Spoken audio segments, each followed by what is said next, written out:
Mr. Deputy Speaker, sir, I'd like to make two declarations. First, I would like to declare my interest as the Executive Director of Campus Impact, a charity that serves children from lower-income families. Sir, the second declaration is that making this speech is the second most hardest thing I've ever had to do. I stand in this House knowing that the opportunity to serve is a privilege and a heavy responsibility.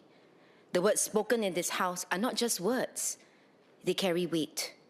They shape the policies and culture of our country and touch the lives of many Singaporeans. That's why standing here, making this speech is terrifying and difficult. But it's only the second hardest thing I've ever had to do. The hardest? Being a mother. For those who are parents among us, do you remember how difficult it was to wake up at 1 a.m., 4 a.m., 7 a.m. for night feeds? Or when your children can't stop vomiting and you have to rush them to the hospital? It takes everything you've got to care for a child. While the responsibility of caring for my fellow citizens as an MP is a weighty one, the responsibility of doing so as a parent to my child is even more so. But as difficult as it has been, my journey as a mother has also strengthened my belief in strong, thriving families. This belief drives me today to speak up for caregivers, the quiet pillars of our society who hold up our families. As President Tharman said in his speech, Singapore must remain a home where the vulnerable among us are not only cared for with compassion, but also empowered to pursue their hopes and dreams. It is our caregivers who make this possible. Mothers, fathers, children, and spouses who quietly bear the weight of love and responsibility. In the course of the last few months, I've spoken to many residents in Bishan East, Sin Ming, and heard their stories. I would like to focus on three types of caregivers today.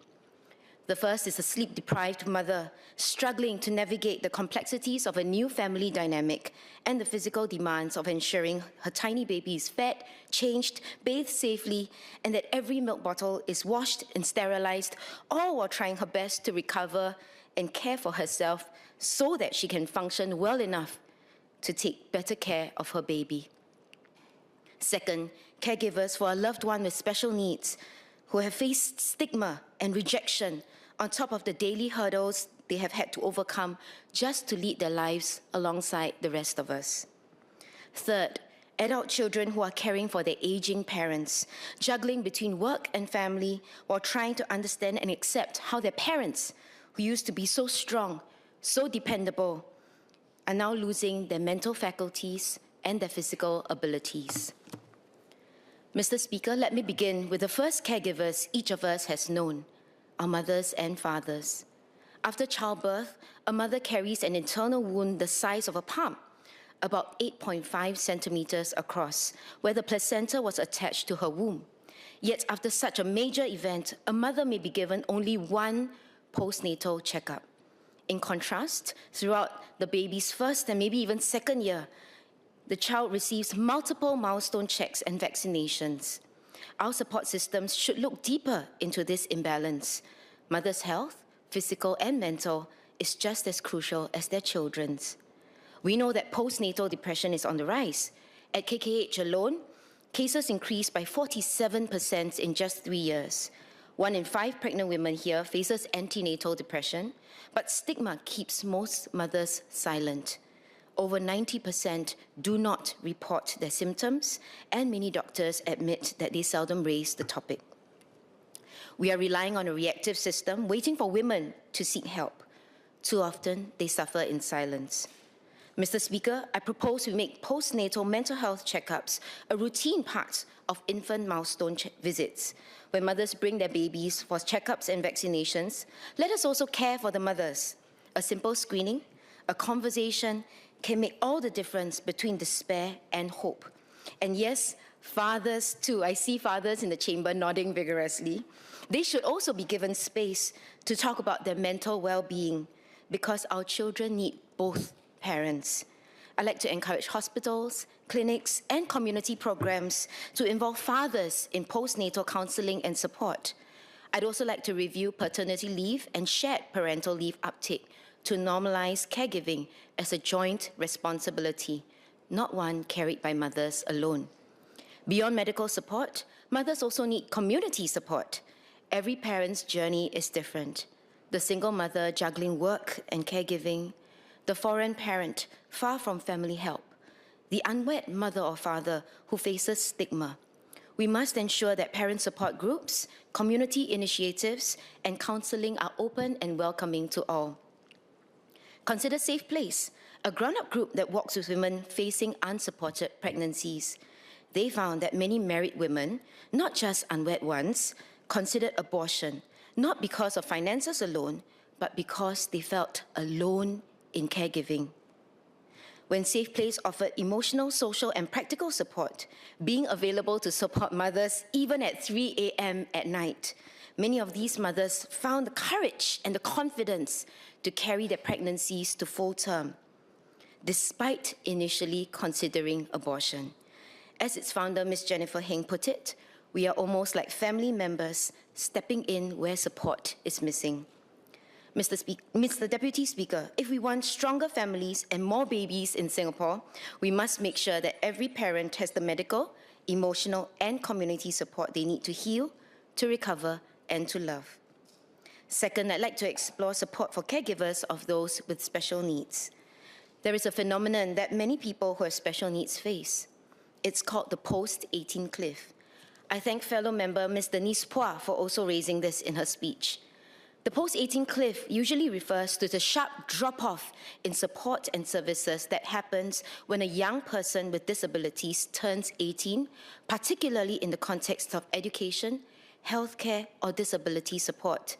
It is called a cliff because there is rarely a gradual transition. It is more like stepping off an edge. Let me illustrate with an example. Last month, a resident came to me at MPS asking if we could appeal for his daughter to be given a chance to continue the good progress she has been making in her special education school. His daughter, Rochelle, is 18 this year. She has cerebral palsy. This is a group of neurological disorders that affect movement and posture, resulting from brain damage or abnormal development. Rochelle cannot move her body from her neck down. Imagine not being able to move your body from the neck down. What can you do? Do you know what Rochelle can do? She has painted artwork that has been displayed in Alexandra Hospital. And one of her pieces is titled, Holding On, Lifting Up. It shows a person carrying a bunch of balloons with sad faces, but only one happy face in the middle. Explaining her artwork, Rochelle wrote, and I quote, "This piece shows how it feels to carry sadness, like holding a balloon filled with heavy emotions.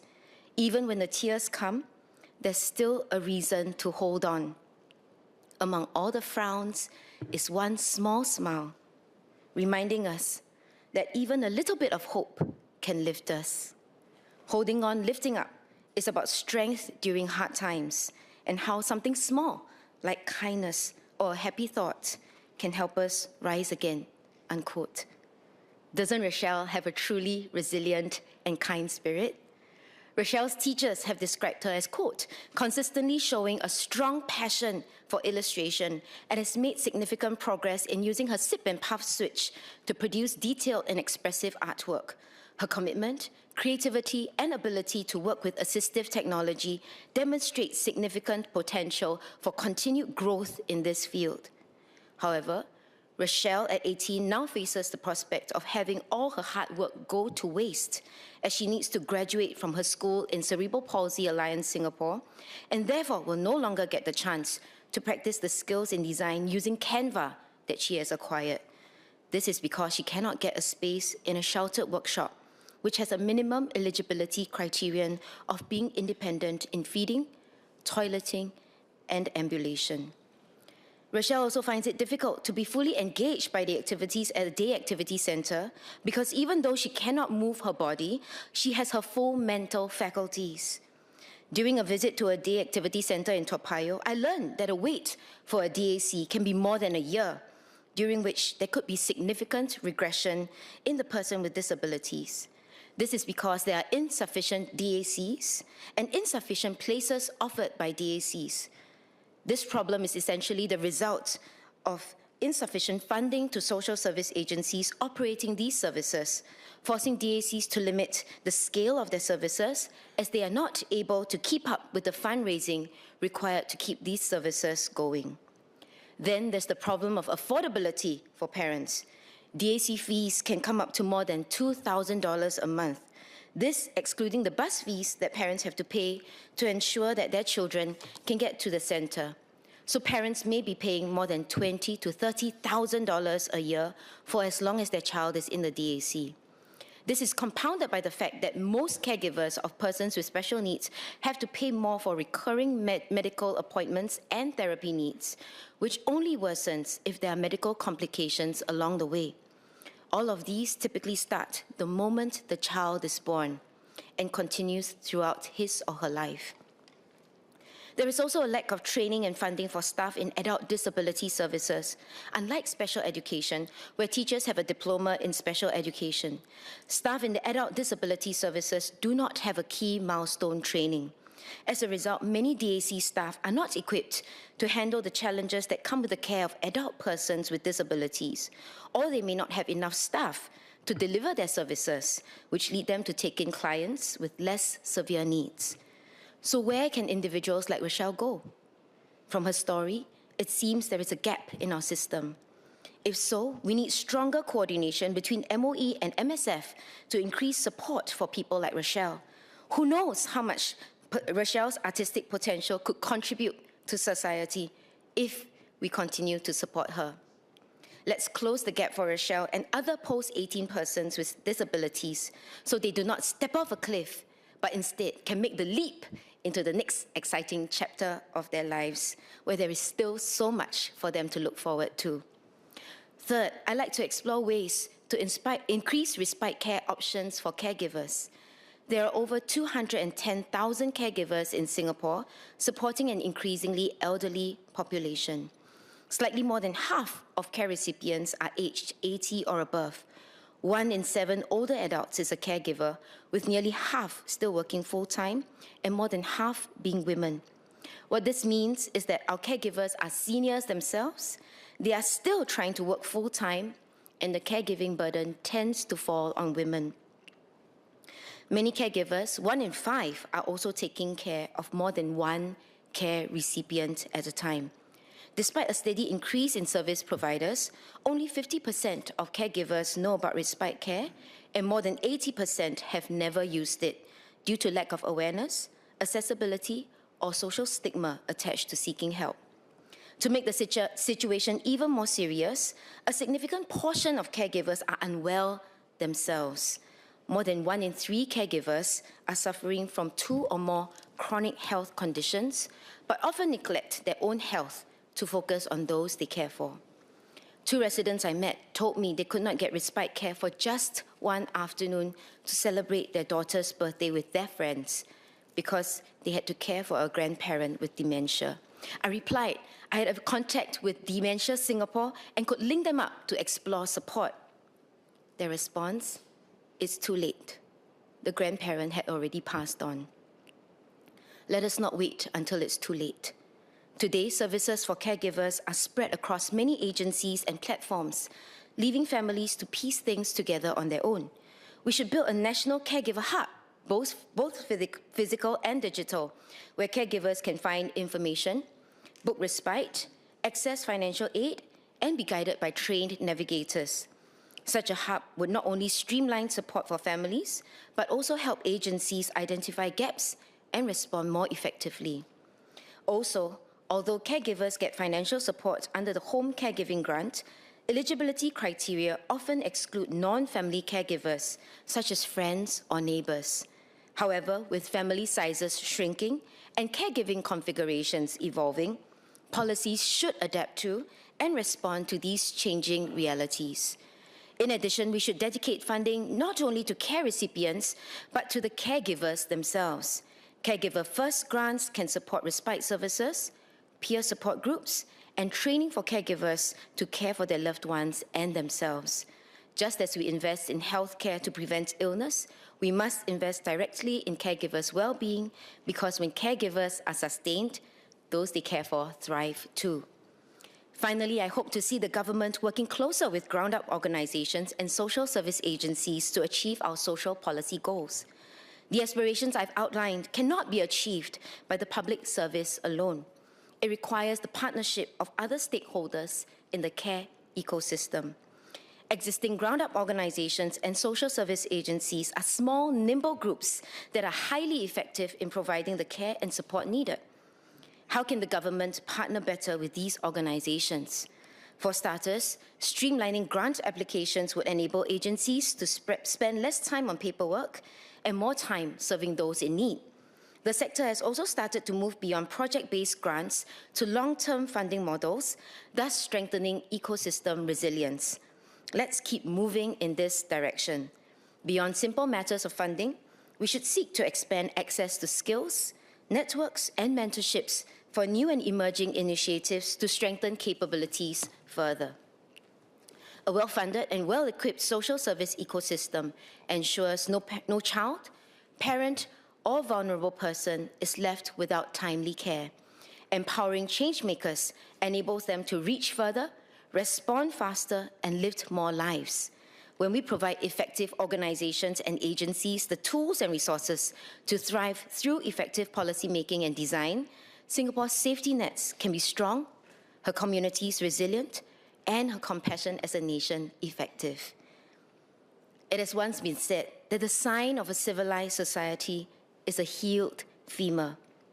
The femur is a long bone that connects the hip to the knee. In the wild, wounded animals who break their legs die because they are unable to run from danger and hunt. A broken femur that has healed is evidence that someone has taken time to stay with the one who fell, has bound up the wound, has carried the person to safety, and has tended the person through recovery. Helping someone else through difficulty is where civilization starts. Caregiving is hard work. Again, I say, it is the hardest thing I've ever had to do. Caregiving is risky work. If we stop to care for others, we ourselves may fall behind everyone else who is moving ahead. Yet, it is a powerful sign that Singapore is truly a civilized society. There is a Chinese saying, 树欲静而风不止，子欲养而亲不待. A tree longs for stillness, but the wind does not cease. A child longs to care for a parent, but the parent is no longer here. Caregiving can feel like being surrounded by a howling, relentless wind that never stops. Like the trees, we bend under the strain, pushed to breaking point. We wonder, when will we get to rest again? But this proverb reminds us, caregiving is a responsibility and a privilege. From time to time, I'll get asked variations of this question. If you can have a meal with anyone in this world, who would you want to eat with? My answer, my father.